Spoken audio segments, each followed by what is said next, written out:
So can you just say what your film was, and what was why did you make it? Like, why was it? Oftentimes we make films that we know, and stories that we know, we want to bring them to light. So just say your name and your film, and then tell us about that. I just want to thank can you hear me? Yeah, I want to thank the film festival and Lisa. This is, I think I was here maybe over 20 years ago with the film, so it's so great to be back.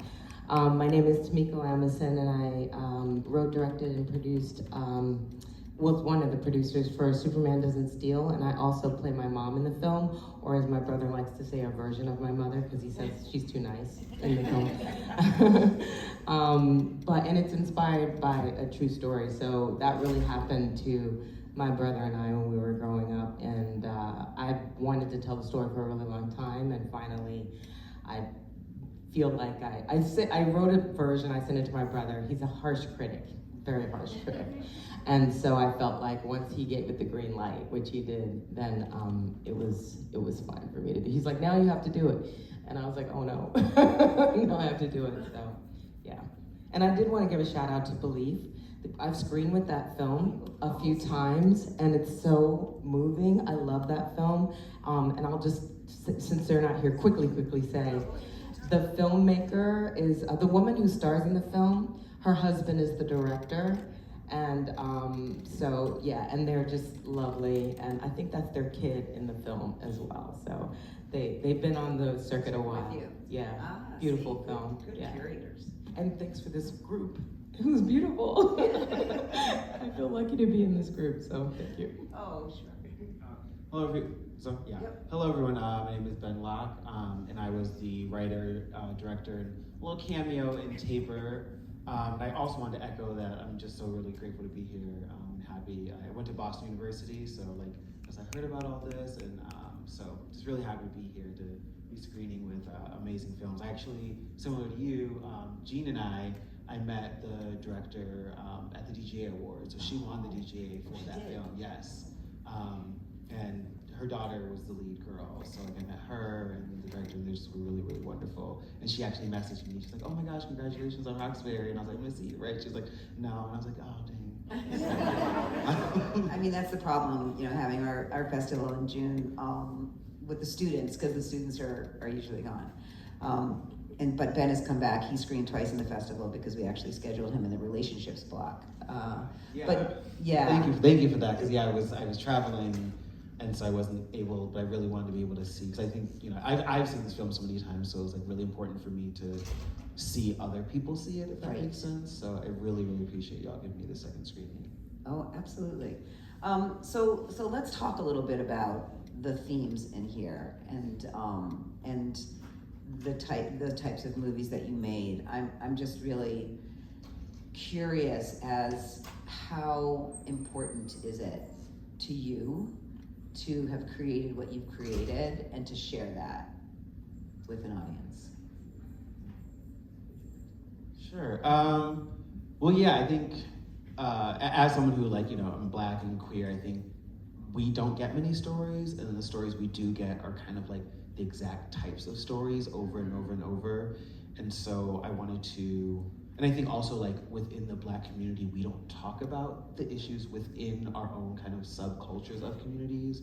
And so this was something I kind of myself have gone through, and so many people have gone through, where it's yes, I'm Black, but that doesn't immediately mean I can walk into every Black space because of the other identities that I hold. And so I wanted to kind of create this kind of talk about that, and talk about just because you belong to one group doesn't mean you automatically completely fit into another group. I wanted to tackle it in a funny way, and I wanted to tackle it in a positive way, because I feel a lot of times also when it comes to our stories, there's no happy endings. And so I wanted to be no, we can talk about this and have fun and be lighthearted about it. And just have happy endings. We just don't really have that. So it was really fun to work on this film and to see that it didn't just resonate with Black people, or it didn't just resonate with queer people, but there's so many people who came up to me and was oh, I had no idea that you went through that, or oh, I also feel this or that, or I wanted to have the kind of universal feeling of not being able to bring your full self to any space, and how sometimes we can dim our light, or sometimes we can do what we need to do to come into a space or feel like we're welcome into a space or comfortable into a space, and hopefully challenging people to feel like they don't have to do that and feel like people will be a lot more welcoming than we anticipate. Sometimes they are, Yeah. and you don't anticipate that. Yeah. That's what I loved about your film. You were like so worried, the character was so worried Yeah. about going to what's gonna happen, Yeah. you know, and then it was like, it's just sort of like in Gene and I, like you're just waiting for something to happen. We're always waiting for the bad to happen, like he was gonna do something, and he doesn't. It just totally helps this genre. Wow. I mean, there's so many themes that I wanted to address that I didn't even really know was going to be a part, because I just wanted to tell the story. And this story was, I'd say it was channeled to me from my ancestors, because I had been trying to tell it so many times. And then one day I was literally just sitting on my stationary bike. This is so LA. I was sitting on my stationary bike watching a movie. That's how Jerry Bruckheimer makes his films. Yes, he doesn't sleep. He rides on a bike. And then it just started coming to me, and I picked up my phone and started writing it in my in the notes section of my phone, and literally I just dumped that into the final draft, and that's what you see on the film. And it was channeled, so I was really the source of it. But I think it's really important for so many reasons, mainly because it shows you that Black people, Black children in particular, don't have the same grace to make mistakes. Like certain mistakes can cost you your life. So I really thought that was impactful, number one. And then showing a vulnerability from a Black man who feels like he has to corporally punish his son in order for it to land with him, that it's for him never to do that again because he thinks it's going to save his life, but it's still painful, you know. The funny way of saying this, yeah, you know, our parents say this is going to hurt me more than it hurts you, right? But then you actually finally see on screen that it does actually impact and hurt this Black man. And then for me, as you know, my brother always wondered how did I feel? What was it like for me after he got, you know, taken and dragged back into that room, and I had to go home through the woods alone. And he asked me that. He said, "I wondered what it was like," and I was like, "It was terrifying." It was really terrifying. Like to this day, I remember how scared I was. Not just him being taken, but and thinking that he might be brought home by the cops, or who is this man who, I don't know. But for myself, going through the woods, knowing what was going on, it really was terrifying. There was also this sort of seedy apartments that was right next to the woods before we got through to the where we were living. And that time was just really horrifying. It wasn't, because we grew up in Virginia. I said it in Atlanta, but we grew up in Virginia. But it didn't matter where you were as a Black family. It didn't matter. It was in Atlanta. It was just somebody was snatching Black children and killing them, right?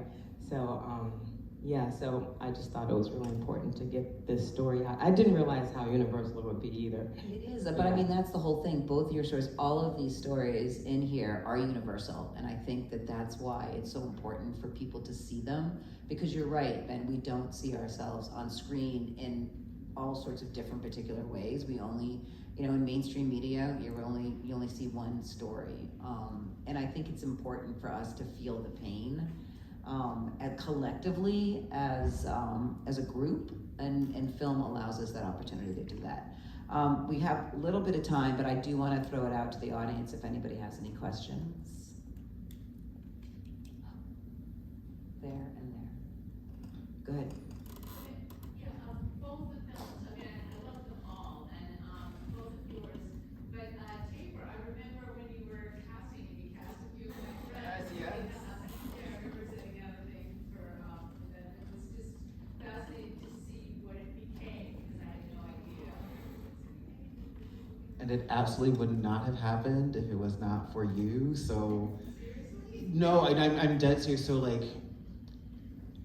so this was for class, and it got picked. Our class, they picked 4 films, and They brought in what they said was the best casting director in all of New England, and as best as she was, couldn't find me 7 Black people for my film. That's why I went to Lynn and said, do you know Secret Society of Black Creators? Because we can get you so Black yeah, actors. so I did what we do. I asked every Black person who knows a Black person who might know a Black person. I was emailing This is Boston. theaters. Yeah, I was, This is right I was next to emailing the, theaters. I was emailing other universities, and yeah, Andrew sent me like people, and then the people knew people who knew other people. I was really stopping Black people on the street. I was like, "You're Black, right? Would you like to act? Can you act? You should have made a movie about that.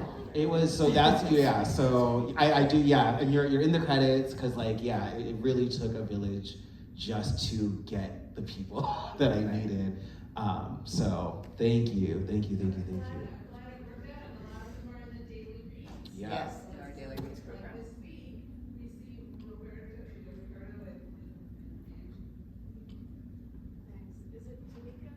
Tamika, yeah. Yes. I'm just curious if there was any significance to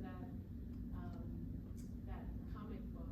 How did you get that comic book that you slipped under the door? Was it specifically symbolic? So it wasn't symbolic in the real story. It was symbolic in the film in that she saved the day for him. So it was her sort of peace offering that she did kind of become the superhero to save the day in that moment, but also it was a peace offering for her to let him know that he can make mistakes and still be loved. He says, "I'm not Superman, I'm just me." And that was her way of saying, and you're enough, just you can be you and I still love you. It doesn't matter that you made those mistakes. So that's kind of what it was. Are you the youngest? We're Irish twins. Oh. But yes. Yes. I'm the younger. I'm not sure if I got this right, but I think at the end of your film, the screen came up and said 137 children were killed in Atlanta, including the 2 young children that were portrayed in the film. Oh, no, that's, so 157 cases are being reopened from the Atlanta murders that were not solved during that time. I mean, full disclosure, the Olympics were coming to Atlanta at that time, so they really wanted to kind of shut that whole thing down for, because they were like, nobody's gonna come here if there's like a murderer, right? So they really wanted to shut that down. But no, the kids in the film, it's me and my brother when we were little. So thank God we're still here.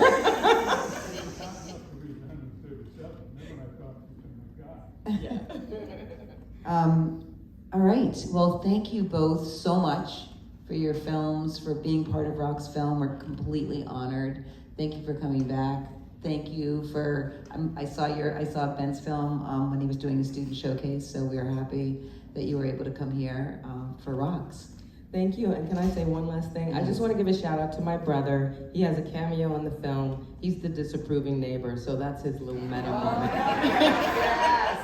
See, this is a whole sibling thing. We don't even have time to talk about like how cathartic was it for you both to make this. So that's a whole nother story. He gets to see himself. Yeah, exactly. Because it's always a catharsis. There's always something when you're making a film about what you know. Thank you. So thank you so much.